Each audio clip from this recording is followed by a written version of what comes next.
Mga langga, mananghalian tayo. Andito na yung take away namin. Hipon mga langga na may kanin. Hipon na may kanin. Tapos may sabaw pa dito. Yung kung anong sabaw to, spicy daw. Aho. Spicy. Ano daw?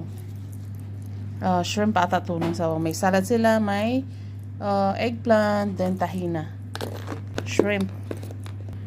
Ayun ang mga langga. Kanin na may hipon. Kami lang naman ni Abdullah.